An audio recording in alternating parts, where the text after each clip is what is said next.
The economy. This is quite significant because, as we said in the past, Microsoft hasn't really taken huge public steps politically to condemn either side. Privately, they've always backed, or for a long time have backed, Democrats, including Democrats who decided to pass a bunch of new taxes that directly harm Microsoft. And now they're coming out, not just speaking out against Washington Democrats, but they're doing it at a Republican event.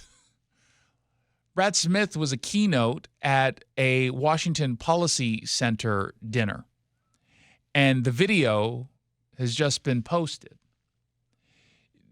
He makes it really clear where he stands, rebuking Washington Democrats in a speech that's equal parts about his frustration as a business person, but also as a warning to the rest of us that the relentless appetite for taxes from Democrats, the growing hostility toward businesses from Democrats, is going to create some significant economic harm. Now, he rarely speaks out. I made more trips to Olympia this year than I ordinarily make to Olympia. I use my voice and we use Microsoft's voice to express our concerns about the myriad of tax proposals. The good news is we defeated a wealth tax and the payroll tax, and that's the end of the good news. That's the end of the good news. So despite the power of Microsoft and the fact that they back these Democrats decided to throw them under the bus to the point where I think it is fair to say, and I've already heard the claims being made behind the scenes, and I've been told that they're not going to be doing that so much anymore. They might still back some Democrats who are reasonable, and there are a few reasonable Democrats in Olympia, but don't be surprised if they start going all in supporting Republicans to take on Democrats certainly in purple districts, or in cases where they're not going to be able to have an impact directly on individual candidates, just simply stop the flow of money into those candidates. The bad news is what you know it to be. This was a year where the legislature was not content to enact the largest tax increase in the state's history, but to enact the second largest one at the same time. To tax the operations of being in business in this state, to tax the sales of providing services to other businesses, to tax gasoline, to tax capital gains, basically fundamentally to tax every aspect of living in Washington state. But that was not enough. They tax dying here as well. They tax everything. There's a whole bunch of new taxes going into effect tomorrow. The ones we told you about, the new service tax. I run a pottery studio where I teach people pottery. Yeah, that's now live services that gets taxed at, what was it, 10.3%, 10.4%? Fitness courses get new taxes. They're taxing you to get in shape. This is what it is that they're doing. And it's hurting businesses and it's hurting families. The real shame of it all, in my opinion, is that the worst tax they enacted is not one that fundamentally affects Microsoft. It's what is called the estate tax, but what, among other things, is really the family business tax. You can't have a sustainable business over more than some years and a single generation with the kind of tax that was enacted this year.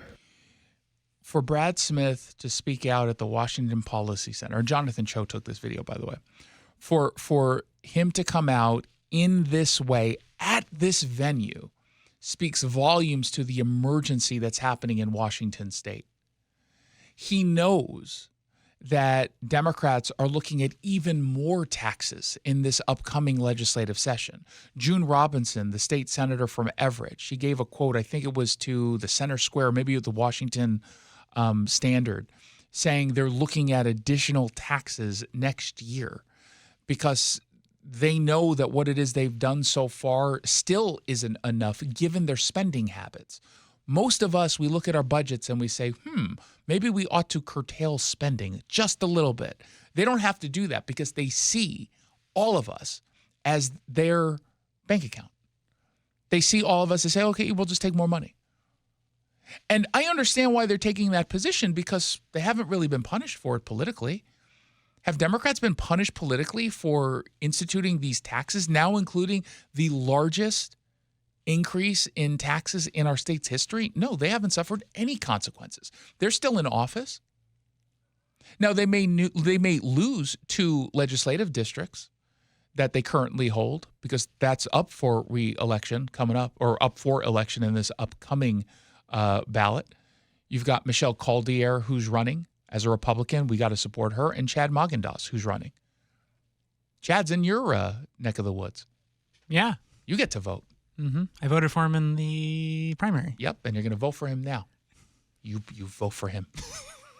But, I mean, we need to back these folks. And I think that Microsoft speaking up in this way is more significant than people realize. And he also took issue with the estate tax. With the exception of all but 2, estate taxes are, as probably you know it, typically between about 5 and 16%, except for Hawaii, which has wonderful weather and beaches, and a 20% tax. And yet our legislature plowed through all of that with a 35% tax. Wow. Look, if you're going to charge a higher price, you better offer a better product. I love living here, but that takes a little bit of hubris. Yeah, it does, doesn't it? And I love his point. You're going to tax us this much? You don't give us what we can get in Hawaii, better weather, really great views. You're not giving us any perk. How much? What, really? That's a really good point. And it'd be one thing if they would come back. Democrats could easily come back and say, look, I get that our tax situation might feel a little bit high, but here's what you're getting as a result. Here's what you're going to get as a result of all of this. Safer streets, cleaner neighborhoods, smarter kids, healthier communities. Can they say that? Can they come back and say, here's what it is that you're getting that's 100% worth it, to the point where we'll say, okay, fair enough, I don't like it, but, you know, I spend less money when I'm healthier.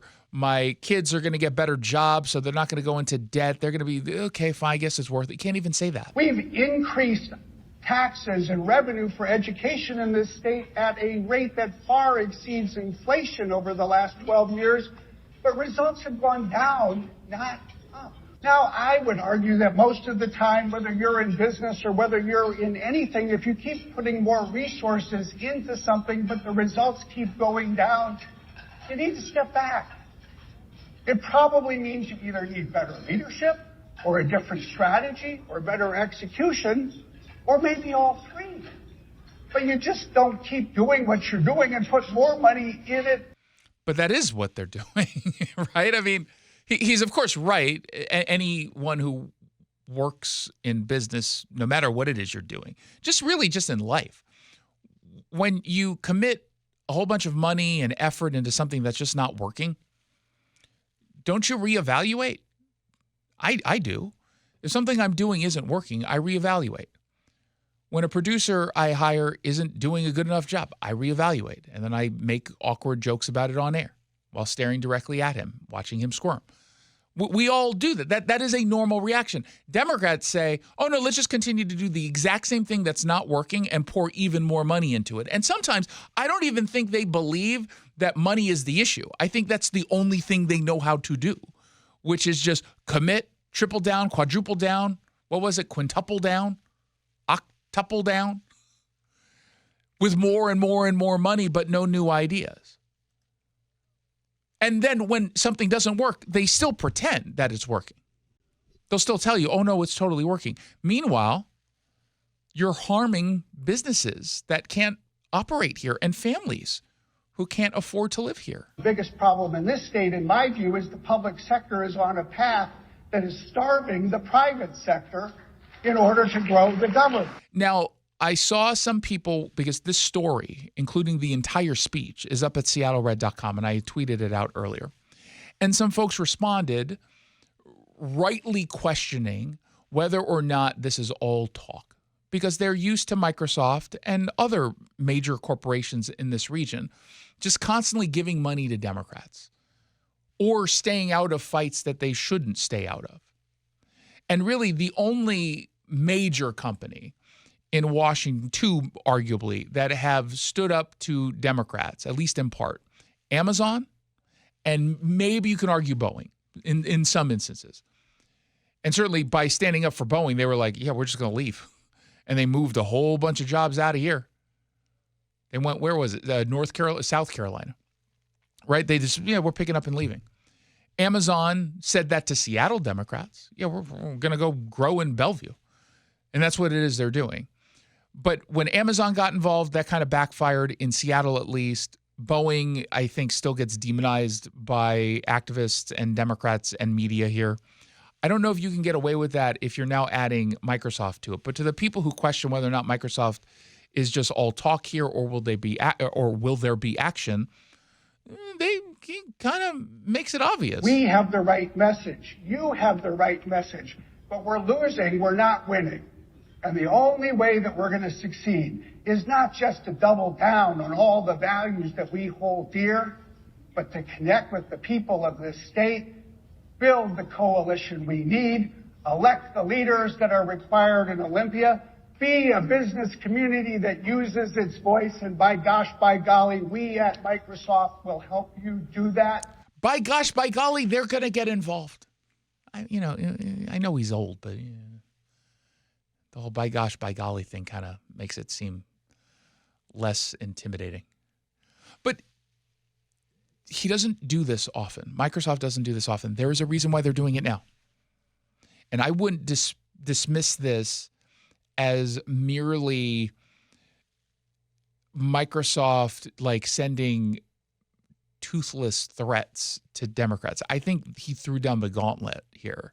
I think he's going to war with Democrats. And again, behind the scenes, there's been a lot of talk from Microsoft, including Brad Smith, making whole lots of trips to meet with Republican lawmakers, not Democrats, or at least with Republicans in different ways than you might expect.